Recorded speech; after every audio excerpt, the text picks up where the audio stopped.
All right, I'm all fired up. We're going to talk about the developmental model of intercultural sensitivity, or the intercultural awareness scales, however you want to call it. You've got a printout of it in color. It's got some links. I want you to think about using this when you think about racism and prejudice and bias, because it uses pretty neutral terminology. As I said just previously, calling someone a racist is not going to open up the conversation unless you want a fist fight. Telling grandma that she's biased or prejudiced is not going to open up her mind, okay?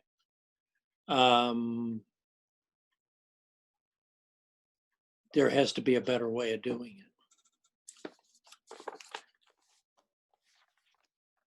And I like it because it's a way of more neutrally thinking about how we behave rather than labeling. Enough said about that.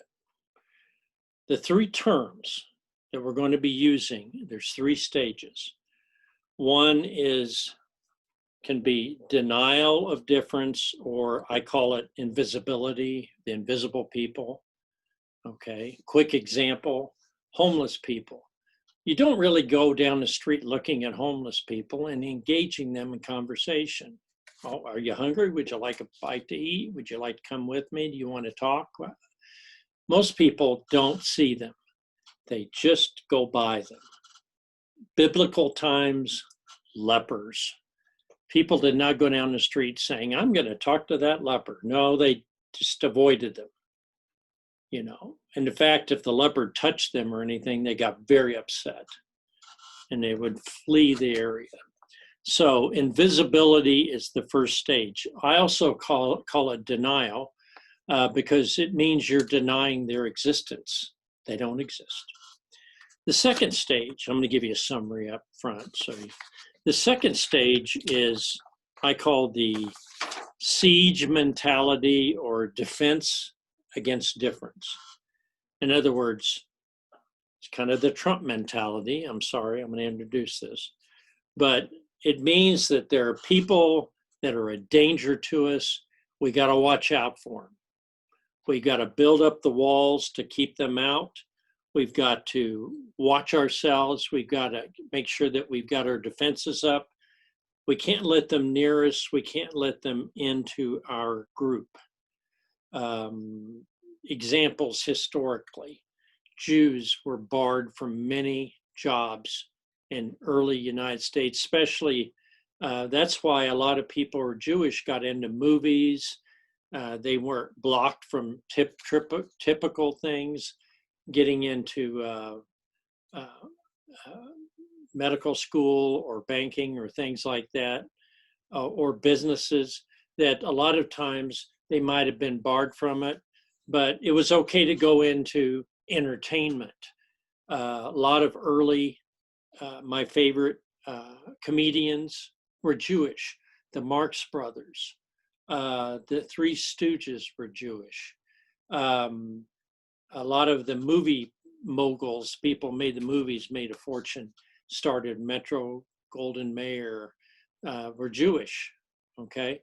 A lot of actors were Jewish. A lot of comedians are Jewish. Jerry Seinfeld, right here, buddy.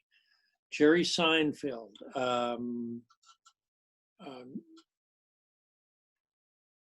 All the way back, Milton Berle. In the early 50s television, a lot of the actors were Jewish. So they weren't barred. People didn't say, no, they can't be on TV. No, they can be on TV. That's okay. So entertainment was an exception. You didn't see African Americans in many movies. They didn't own or control movies. In the movie, they weren't restricted from even watching movies. But if they provided certain types of entertainment, like jazz music or musicians, or if they were funny or something in a very derogatory, negative way, people would say, oh yeah, we'll let them on there because we'll laugh at them. Well, laughing at people is not laughing with them. So There were certain groups that were allowed in, but otherwise, defense against difference. Keep them out of education, keep them out of business, keep them out of politics, keep them out of power, so that people that were minorities of one type or another, regardless of their talents, were blocked. Catholics were not allowed in a lot of places to run for office. People said, don't vote for John Kennedy, he's a Catholic. That was in my neighborhood when I was a kid. Neighbors said, don't vote for him, he's a Catholic. There's a lot of anti-Catholic feeling. So if you're Catholic in Nebraska or in this class, you may be aware historically of the anti-Catholic feeling. Now, why was that? Well, part of it was Catholics, the English were anti-Catholic, and the Irish were Catholic. They were downtrodden. The French and certainly the Eastern Europeans, Southern Europeans, Spanish were Catholic, and people were afraid of them. It was called the Leyenda Negra. They had this black legend, they called it. You can look it up. But it basically where we want to keep the Spanish from having power, because this all goes back to Henry VIII of England. He broke with the Catholic Church, and therefore there was an attempt by Spain to invade England. It was defeated. And so there was always competition. And the English hated the Spanish and to some extent the French. And so there was a lot of religious animosity. So there's bias religious too. We see that in other parts of the world, Islam, Hinduism in India, different groups in the same religion fight amongst each other, the Shiite and the Sunni. So people are always defending. We got to protect ourselves. And right now, in this particular moment in the world, around the world, we're seeing extreme stage 2. Stage 3, I know I'm talking too much for an introduction, right? Stage 3 is minimization. And the reason I talk about this one is I think it's very, very important. Minimization means that you're saying that the people that are different from you, you're saying, oh, they're not real, deep down, they're really just like me. And I'm going to convert them to my religion, or I'm going to convert them to my politics, or I'm going to convert them to I'm going to make them just like me, so they kind of forget who they were, because they're better off being like me. That's why the term assimilation is often used, and people see it as destruction. Native Americans see assimilation as giving up everything of the culture of their Native Americans. The same thing with other groups. If you were to move to a country and somebody came in and said, I want your kids to speak whatever language we speak, and I want you to believe like we believe, and I want you to teach your kids, just forget everything about America and your language and jokes and traditions, and be like us, whoever we are. You're going to see that as killing you. So minimization, I call it, means to denigrate, to put down what you are and to erase it. So that's what it is. I call it condescending attitude. I call it kind of like when people come in and they try to convert everybody in religion or whatever. It doesn't matter what they're converted. They have to quit being what they were and just give it up. It gets complicated because, obviously there is such a thing as religious conversion. It's not terrible, but you have to look at what the cost of it is. And the examples I give are Native Americans, because they gave up their religion, their traditions, and even their language. And right now we know a lot of Native American religions or languages are just extinct or on the verge of it. The coronavirus has done terrible damage to the Navajo Nation in New Mexico and Arizona, to where they've lost a lot of the older people to speak their language. They've died off. So it's a very current issue. Okay, I want to just go back and play through this. This is set up in a way that on the first stage, it gives examples. I said homeless, but it could be migrants, it could be elderly people like me, or it could be refugee camps. These are all people that are ignored. Imagine meeting me on the street and ignoring me. Oh, that old guy, you know, that'd make me feel pretty good, you know. But we do it every day. I do it too. I go down the street. Hey, I don't know those people. I don't worry about them. Okay. Now I realize we can't stop and talk to everybody along the way. Mother Teresa used to do that. She'd go down the street in New York and homeless people, wherever they were, she would engage, talk to them, see what they needed, see if she could help them. That's the way we'd like to be. We'd like to think we're that kind of wonderful person. The cognitive structure, that's what do we think about? We don't think about them. Homeless people, we don't think about them. I always give the example of a guy named, I forget his name now. That's even worse. Dennis, that was his name. And he was around Kearney and Lexington, and he rode a bike, and he was pretty dirty. He was kind of, people had some negative interaction with him. And then he wasn't there anymore, and people kind of wandered around. Turned out he'd been hit by a car and killed during the winter, and he was gone. And you think about homeless, that meant he had no family, basically. Only people knew him because of his homelessness. And when he was dead, he was buried in a pauper's grave. A very sad way to lose your life and to end your life. I give examples of, I know a lady that was murdered by her boyfriend, and people did not really look for her very much because she disappeared, and they said, well, she ran off and left her kids. And it turned out she was buried under the porch, and the landlord found her body when he was cleaning up after a couple of years. And so the boyfriend was located and charged with second or third degree murder, convicted and sentenced back to jail. He was already in jail.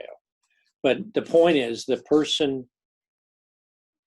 was a minority, did not speak English, and therefore was kind of out of the system. People didn't look.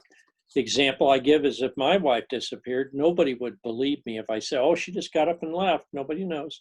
People would ask questions. They wouldn't let it go. We have the recent issue of Aboriginal or Native American women or even kids disappearing in Nebraska and in the Midwest, upper Midwest, and they find they've been murdered or something, and nobody reported them or said anything about it. And so there's been a movement to get people to acknowledge that everybody matters, okay? We say that, we don't believe it. Historically, in the exercise of power, I give example. This is kind of a weird example for some of you, but the people from Eastern Europe that were Jewish and Slavic and Polish and Russian and stuff that went to New York, they worked in the garment industry, and it was a sweatshop. They didn't get paid very much, and they all worked, and it was controlled by gangsters. In this case, Louis Lepke, who happened to be a Jewish gangster, he took control, and he had the labor, but he had the muscle. So he controlled whether they worked or didn't work, and he made sure that the companies paid him for their garment work. And so he hired thugs, and they beat up people on both sides. So if you were one of the workers and you didn't do what you're supposed to do, you get beat up, or if you objected or something would happen to you. And if you were one of the owners and you weren't paying, then they would beat you up or maybe burn down your business or something. And so people just let him do it. You know, they said, well, we don't really care about those people. So if this thug's getting them to do what we want them to do, we don't care what he does to them. Okay. I got some examples. These are a little dated, but it's kind of like people say things like, oh, I like their food and their culture and their dances. But see, it's heroes and holidays. People don't really care about them. They just care about the outer, I call the surface culture, not the deep culture. If you call about the deep culture, the interior, then you want to know about their lives, their religion, their sense of justice, education. Then you care about them in a more wholesome way. But if you just care about, oh, I like the Christmas decorations, or I like the Jewish celebrations at, Hanukkah and stuff like that, then you really don't really show much interest in them in a complete and whole sense. What do you need to do? In each of these cases, I got little sections as what needs to be done. Emphasize the need to get information, to understand and to engage the culture, to find beauty in the culture. Find somebody who's a person who's from that group, know about them, make them your friend. I'm not into artificial friendships, but I mean, you've got to care about people and get engaged. If you have a student in your class, see, all this is for you, for your students. If you have students in your class and you don't know much about their group, find out about their group. Invite them to school meetings, go do a home visit. Don't let the principal say, oh, those guys, who knows what they want. I've seen situations where principals didn't really care whether the kids went to school or not. In some cases where they discourage them from coming back after they've been gone, or if they miss school. You need to go on, you don't need to be here. So that is evil, pure and simple. Defense number 2, or stage 2, is defense. I told you about what this is. This is when you don't want people to vote. You don't want people to exercise any kind of power. It's us versus them. That's what you always hear, the pronoun. Those guys, you people. The term you people is often used as an insult to African Americans. Okay, and you may say, oh, you people don't get this. I remember a politician in Nebraska recently used this term. It's almost like you people is a term that says you people that I don't give a damn about, okay? You can find out if you go through some video, you'll see the guy using that term. The siege mentality. We don't want them voting. We don't want them influencing anything. We don't want them giving input on education. We're not going to do too much in translation to get them too involved in the schools.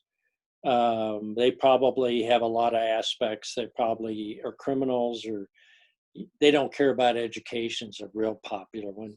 Well, the reason they're not here at conferences is because they don't care about education, or that they're prone to criminal or immoral activity. They're gangs.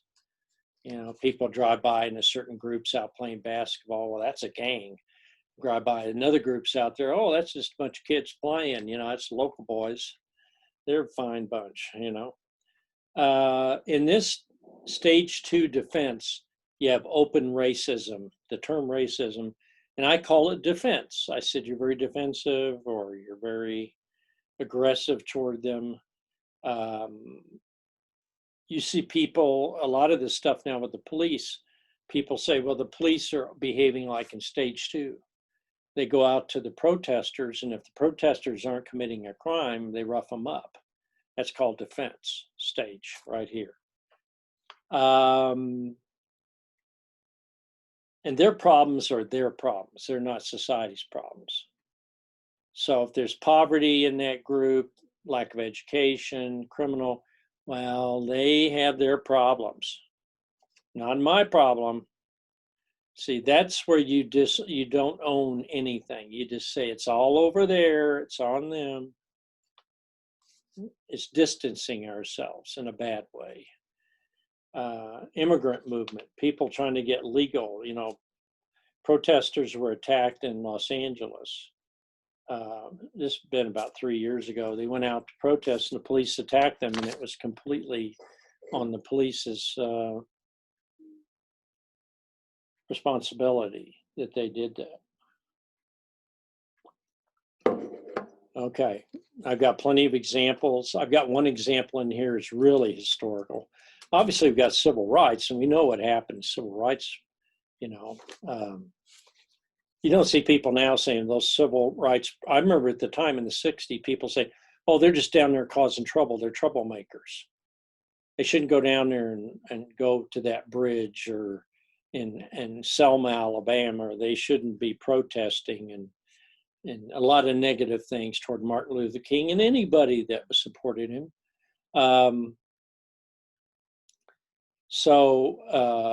An example that wasn't racial, but it was the same type of situation. In the 1930s, African Americans and whites who had been in World War I were going through the Depression, and they thought they were deserving a cash bonus for having been in World War I. I don't know whether that's true or not, but that was very common. And they went by thousands, tens of thousands to Washington, D.C. And people and the government was against that. And they used the military to get rid of these people. And they drove them out of Washington, D.C. using military troops. They beat people. They probably killed a few of them. And they were veterans of World War I. So you can imagine if we had Iraq veterans or Vietnam veterans in Washington protesting and the U.S. military was used to attack them. You can imagine how ugly that would be. That wouldn't be allowed. But they did that in 1932. Another thing Hoover did that made sure he was very unpopular. I've got what people say in these situations. Let's ban them. We're not going to allow them to build a synagogue, or we're not going to allow them to build a Muslim church.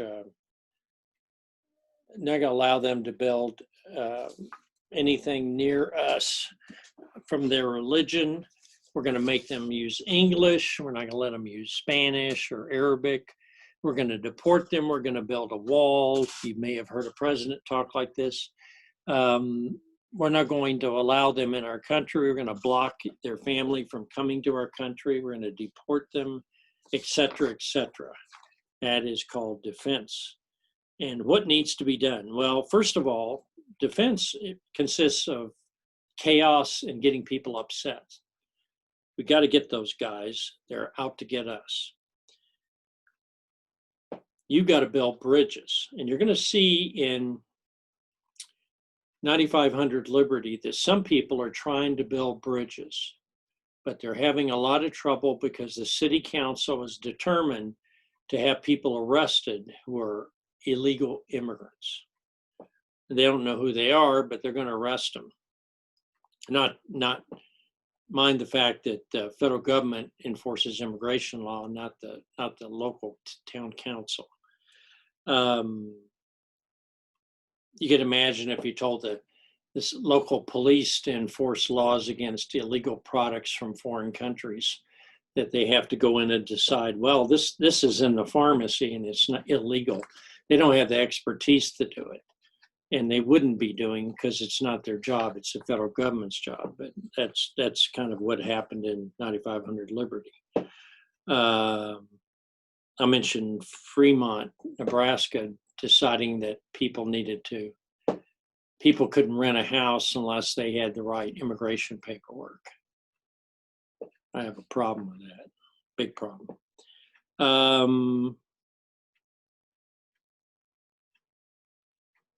How do you handle this? You have to find those people that you can appeal to be reasonable. You cannot appeal to the people that are yelling and screaming and all paranoid. You usually can't deal with them. You have to go around them. You have to build bridges. And usually you have to build these ahead of time. It's not good. In 9500 Liberty, it was pretty hard once people were set in their ways to build any kind of bridges to bring people together, because people were setting fire to everything in sight. Now, the last stage is actually worse. I think I got something missing on my last page, but that's okay. I'll try to send that on to you. In the last stage, it's when you try to claim that the people that you were defensive about, now you treat them like they're just like me and they want to be like me. So I'm going to make them like me. I'm going to make them like me. I'm going to make them speak my language. I'm going to be nice to them as long as they play by my rules. I'm going to send them to my church. I'm going to convert them to my way of thinking about everything, how to take care of their lawn, how to think about politics. I'm going to convert them. Because the way they are is not good. But deep down, they are just like me, because you're viewing their culture and their way of being, the way they are. You're seeing that as a disability, that if they just give that up, if the Native American would just give up certain things, they could be successful. If whoever the group is, if they just give up their religion, they could be successful. If they just become a Hindu, they'll be successful. If they just become a Christian, they'll be successful. If they just start dressing like me and acting like me and being everything like I want, then they're going to be successful. That is actually more destructive than the first one, because it's one thing to attack people, because that may cause them to work at being united and being peaceful and trying to find a way. But if you go in with the attitude that I'm going to bring them in, be their friend, and then I'm going to break whatever they are and make them into me, that is very destructive. Now, this is a very sensitive issue. One of the issues was the mission of many countries where they took kids away from their parents and sent them to what were called Indian schools. Indian schools in Canada, the United States, and other places, people would take their children away from Native Americans and send them away from their parents and force them to cut their hair, change their clothes, learn English, and they used to whip them if they spoke whatever language, Navajo, Apache, whatever. And they forced them to be like them. And there was a lot of abuse in these schools too, all kinds of abuse, physical, sexual abuse, all kinds of things like that. And it was a national shame in Canada. It was done in the name of Christianity, but it was done, what was done was not Christian, or certainly wasn't anything healthy. And it is a huge issue. Even if you just took the kids away from their parents, you're taking the kids away from their parents. I'm going to take your mom and dad and just push them aside, and we're going to take you, and they won't see you for 3 or 4 years. You destroy the family. Now, can you think of a modern example where we're taking kids away from their parents? Okay, on the border. So I can't talk about what I'm talking about and not reference what's going on with the present administration in this country. Can't do it. I'm not going to apologize. I don't want to be overt in politics, but I can't. Certain activities are not okay. Certain activities are not, well, that's the way we do it. That is wrong. It is a moral wrong. And that's my stance here. There's certain things you can't do, And so that's my story, and I'm sticking to it. All right. Well, I hope you take this to heart, and you think that you can deal with these issues of the stages of invisibility, defense, or the siege mentality. We're afraid of them. We need walls. And the third stage is we can grab them and just convert them into us. One of the scariest movies I've ever seen in science fiction was Invasion of the Body Snatchers and The Thing. And if you know anything about those movies, they literally have creatures that absorb the human body and imitate it. But you're not there anymore. You're gone. You're the alien. And there's nothing more frightening to me than the idea something would absorb me and then imitate me. So that's how I see that third stage. It's like you're going to wipe out my existence, but it's going to look like I'm still there. And that's what the Indian schools did to Native Americans. All right. I hope that was passionate enough for you. I don't want to put you to sleep. Thank you. And I think that's it. Although I may say a little bit about the discussion this week and the essay. I may put a little bit on tomorrow about that.